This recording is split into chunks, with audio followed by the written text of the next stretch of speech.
Nation one election देश के लिए बहुत जरूरी है। जिस तरीके से हर दूसरे तीसरे महीने देश के किसी न किसी राज्यों में चुनाव की वजह से जिस तरीके से मशीनरी डिप्लॉयमेंट, जिस तरीके से उस राज्य में विकास की योजनाओं को कहीं ना कहीं रोका जाने की जरूरत पड़ती है, मुझे लगता है इससे उस राज्य का भी नुकसान होता है, देश का भी नुकसान होता है। ऐसे में जरूरी है कि देश में एक साथ चुनाव हो ताकि उसके बाद अगले 5 साल तक भारत का संघीय ढांचा विधिवत तरीके से देश और अलग अलग राज्यों के विकास के कार्यों की योजनाओं को धरातल पर उतारने का कार्य करे। केंद्रीय मंत्री चिराग पासवान ने वन नेशन वन इलेक्शन पर कहा कि वन नेशन वन इलेक्शन देश के लिए बहुत ज़रूरी है। जिस तरह से हर दूसरे तीसरे महीने देश के किसी न किसी राज्य में चुनाव के कारण उस राज्य के कामों को रोका जाता है, उससे उस राज्य और देश दोनों का नुकसान होता है। इसी सोच के साथ वन नेशन वन इलेक्शन को लाया जा रहा है। हर दूसरे तीसरे महीने जिस तरह से देश के किसी न किसी राज्य में चुनाव होते हैं, उससे उस राज्य के विकास कार्यों में गतिरोध पैदा होता है। वन नेशन वन इलेक्शन पर विपक्ष के विरोध पर उन्होंने कहा कि कांग्रेस हर चीज़ का विरोध करती है। हर वो चीज़ जो प्रधानमंत्री नरेंद्र मोदी द्वारा लाई जाती है, उसका कांग्रेस ने विरोध ही किया है। हालांकि जब देश आज़ाद हुआ था तो इसी सोच के साथ चुनाव करवाने की व्यवस्था को तैयार किया गया था कि 5 साल तक राज्य और देश दोनों की सरकारें चलेंगी।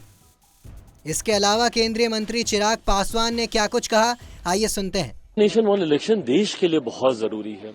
जिस तरीके से हर दूसरे तीसरे महीने देश के किसी न किसी राज्यों में चुनाव की वजह से जिस तरीके से मशीनरी डिप्लॉयमेंट, जिस तरीके से उस राज्य में विकास की योजनाओं को कहीं ना कहीं रोका जाने की जरूरत पड़ती है, मुझे लगता है इससे उस राज्य का भी नुकसान होता है, देश का भी नुकसान होता है।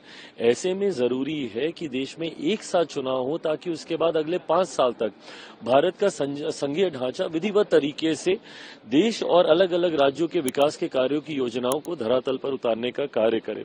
इसी सोच के साथ वन नेशन वन इलेक्शन को लाया जा रहा है। प्रधानमंत्री आदरणीय नरेंद्र मोदी जी की ये सोच रही है, जिसका मजबूती से हम तमाम घटक दल, लोक जनशक्ति पार्टी रामविलास भी मजबूती से इस सोच का समर्थन करती है। मैं मानता हूं कहीं ना कहीं आज की तारीख में देश की अर्थव्यवस्था को मजबूती देने के लिए, देश में विकास के कार्यों को गति देने के लिए देश भर में एक साथ चुनाव हो। हाल फिलहाल में ही अभी 5-6 महीने पहले ही हम लोग लोकसभा का चुनाव लड़कर आए, उसके ठीक बाद हरियाणा और जम्मू कश्मीर में चुनाव हुए, उसके ठीक बाद झारखंड महाराष्ट्र में चुनाव हुए। अब हम लोग दिल्ली चुनाव की तैयारी कर रहे हैं, इसके बाद बिहार में होंगे, फिर असम में होंगे। तो हर दूसरे तीसरे महीने जिस तरीके से देश के किसी न किसी राज्य में चुनाव होता है, उससे उस राज्य की के विकास के कार्यों को, परियोजनाओं को जिस तरीके से गतिरोधक मिलता है, इन तमाम व्यवस्थाओं को सुधारने के लिए और 5 साल तक सरकारें सुचारू रूप से संघीय व्यवस्था के साथ कार्य कर सके, वन नेशन वन इलेक्शन मुझे लगता है समय की अब जरूरत है। कांग्रेस हर चीज का विरोध करती है। हर वो सोच जो प्रधानमंत्री नरेंद्र मोदी जी के द्वारा लाई जाती है, उसका कांग्रेस ने विरोध ही किया है, जबकि हकीकत में देश जब आजाद हुआ था इसी सोच के साथ चुनाव कराने की व्यवस्था को तैयार किया गया था कि 5-5 साल तक राज्य की भी सरकारें चलेंगी, देश की भी सरकारें चलेंगी, जब तक बीच में सरकारों का गिरना और उस राज्यों में चुनाव होना नहीं शुरू हुआ था।